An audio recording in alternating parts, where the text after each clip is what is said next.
24 Oras Challenge, kaya mo bang maging 24 Oras reporter? Do it this challenge ng magkaalaman na.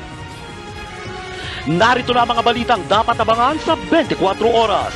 Ngayong unang araw ng panibagong school year, kumusta kaya mga estudyante at guro? Mga patakaran sa ipatutupad na community quarantine at granular lockdown, tutukan.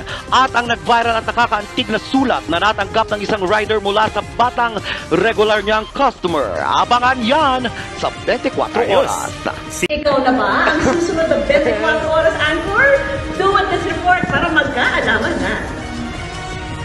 Narito na ang mga balitang dapat abangan sa 24 oras. Malawakang protesta ng mga health worker. Nangalampag para sa mga hindi pa rin natatanggap na benepisyo. Kabuuang kaso ng COVID sa bansa, posibleng pumalo sa 4 na milyon ngayong taon ayon sa UP COVID-19 Response Team.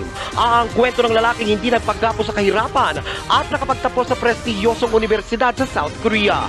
At komedyanteng si Mahal, pumanaw na sa edad na 46. Mamaya na yan sa 24 oras. 6:30 na, nakatuto ka na ba? Ikaw na ba ang susunod na 24 oras anchor? Do what this report para magkaalaman na. Magkasunod na pananalasa ng bagyong Julina at Kiko, milyon-milyong piso ang iniwang pinsala.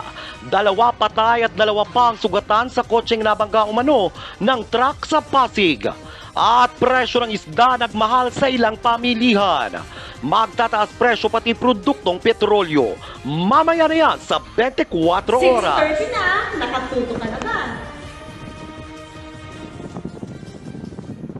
24 Oras Challenge, kaya mo bang maging 24 Oras reporter? Do it this challenge ng magkaalaman na. Nanditay na ang mga Julitang dapat i-wait lalo sa 24 Kembon. Ngayong first day high, kumusta sa kalabasa kaya mga estudyamos at tichiraka. Mga patakaranchi sa ipakikemeng community quarantine at granular kineso, tutukan. At nag-viral zoom at nakakakrayolang letteret na nasunggap ng isa ching rideret mula sa Jugets na regular chinyang customer. Abangan yan sa 24 Kembon. 6:30 na, nakatuto ka na ba?